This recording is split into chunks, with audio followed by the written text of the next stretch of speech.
اعوذ باللہ من الشیطان الرجیم بسم اللہ الرحمن الرحیم۔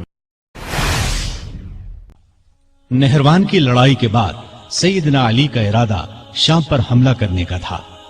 انہوں نے جنگ کی تیاریاں شروع کر دی تھیں، لیکن دوسری طرف خارجیوں نے سازش تیار کی کہ علی، معاویہ اور عمرو بن عاص تینوں کو قتل کر دیا جائے۔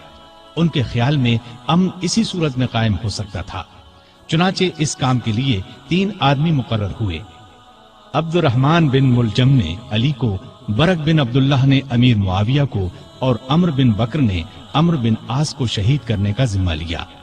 ان بدبختوں نے رمضان 40 ہجری میں ایک ہی روز فجر کی نماز کے وقت ان تینوں بزرگوں پر حملہ کرنے کا فیصلہ کیا۔ مصر کے گورنر عمرو بن عاص اس روز بیمار تھے۔ انہوں نے اس روز خارجہ بن حذافہ کو نماز پڑھانے کے لیے بھیجا، لہٰذا عمرو بن بکر نے ان کے دھوکے میں خارجہ بن حذافہ کو شہید کر دیا۔ دمشق میں برق بن عبداللہ نے امیر معاویہ پر حملہ اس وقت کیا جب وہ مسجد کے دروازے سے نکل رہے تھے۔ انہیں معمولی زخم آیا۔ کوفے میں عبد الرحمن بن ملجم ملعون سیدنا علی کے راستے میں چھپ کر بیٹھ گیا۔ جب وہ فجر کی نماز کے لیے مسجد کی طرف چلے تو ان پر تلوار کا وار کیا۔ سر پر شدید زخم آیا۔ ابن ملجم کو گرفتار کر لیا گیا۔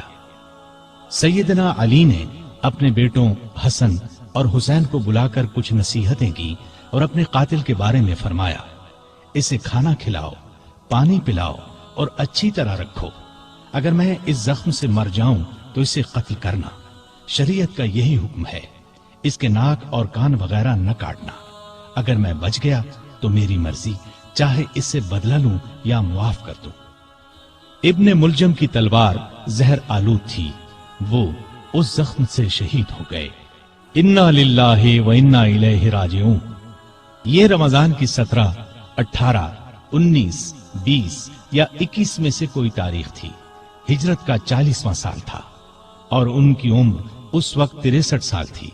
سیدنا علی کو اپنی خلافت کے زمانے میں سکون کا سانس لینا نصیب نہ ہوا، پھر بھی انہوں نے ملکی انتظامات کے سلسلے میں کوئی کسر اٹھا نہ رکھی۔ مزاج میں حد درجے سادگی تھی، اللہ کا خوف بے پناہ تھا۔ فقیرانہ زندگی بسر کی، گورنروں اور افسروں کی سخت نگرانی کرتے تھے۔ کسی عہدیدار کے خلاف شکایت ملتی تو اس کے خلاف کارروائی کرتے۔ آپ کو عدل و انصاف کا حد درجے خیال تھا، سب سے پورا انصاف کرتے تھے، یہاں تک کہ اپنی ذات سے بھی انصاف کرتے۔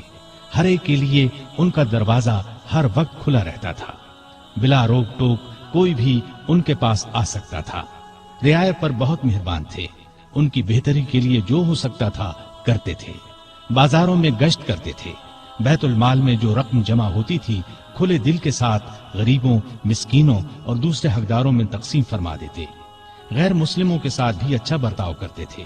بصرے کے گورنر عثمان بن حنیف نے کسی امیر آدمی کی دعوت قبول کر لی۔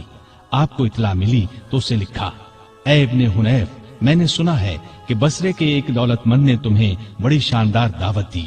تم نے یہ دعوت قبول کر لی اور قسم قسم کے کھانے بڑے اطمینان اور بڑے مزے سے کھائے۔ مجھے تم سے یہ امید نہیں تھی کہ تم اس قسم کی دعوتوں میں شریک ہوا کرو گے جن میں غریبوں کو پوچھا تک نہیں جاتا۔ اپنے حق سے زیادہ بیت المال سے ایک پیسہ بھی لینا حرام سمجھتے تھے۔ ملک کی حفاظت کے لیے چھوٹی بڑی فوجی چھاونیاں قائم کی، کئی مضبوط قلعے بنوائے، دریائے فرات پر ایک پل بنوایا، بعض جگہوں پر مسجدیں بھی بنوائیں۔ عمر بھر کسی نہ کسی صورت دین کی خدمت کرتے رہے۔ کافروں کے خلاف تمام بڑی بڑی لڑائیوں میں رسول اللہ صلی اللہ علیہ وسلم کے ساتھ رہے۔ ہر لڑائی میں جان ہتھیلی پر رکھ کر لڑے۔ یمن کے ہزاروں لوگوں کو اپنی کوششوں سے مسلمان بنایا۔ ان کو ایک بار اطلاع ملی کہ کچھ لوگ ہیں جو انہیں معبود مانتے ہیں۔ آپ نے ان لوگوں کو پکڑوایا اور سخت سزا دی، البتہ جن لوگوں نے توبہ کی انہیں چھوڑ دیا۔ سیدنا علی رضی اللہ عنہ نے مثالی زندگی بسر کی۔ تمام زندگی معمولی سے مکان میں رہے، دروازے پر کوئی دربان نہیں ہوتا تھا، شان اور شوکت سے نفرت تھی۔ کپڑوں میں پیوند لگے ہوتے، پیوند خود ہی لگا لیتے۔ دکانداروں کو چیک کرتے تھے، اپنا وظیفہ اور دوسری آمدنی خیرات کر دیتے تھے۔ ایک دن اپنے خادم قمبر کو بازار لے گئے، اپنے لیے موٹا جھوٹا کپڑا خریدا، اس کے لیے قیمتی۔ اس نے کہا، میرے لیے ایسے کپڑے کی کیا ضرورت تھی؟ آپ نے فرمایا، بھئی تم جوان ہو، تمہارے لیے اچھا کپڑا ہونا چاہیے، میرا کیا ہے، بوڑھا ہوں، بازار سے سودا خود لاتے۔ زریر نامی شخص نے آپ کے دسترخوان پر سادہ کھانا دیکھ کر کہا، آپ کو پرندوں کا گوشت پسند نہیں؟ آپ نے فرمایا، خلیفہ کو مسلمانوں کے مال میں صرف 2 پیالوں کا حق ہے، ایک خود کھائے یا اپنے بچوں کو کھلائے، دوسرا اللہ کی مخلوق کے سامنے پیش کر دے۔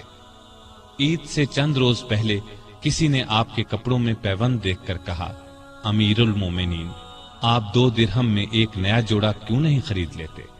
آپ نے فرمایا، مجھے شرم آتی ہے کہ میں نئے کپڑے پہنوں اور کوفے میں ہزاروں آدمیوں نے پرانے کپڑے پہن رکھے ہوں۔ کہیں سے مال آتا تو تمام کا تمام تقسیم کر دیتے، اس میں سے اپنے لیے کوئی خاص چیز لیتے، نہ رشتہ داروں کو ان کے حصے سے زیادہ دیتے۔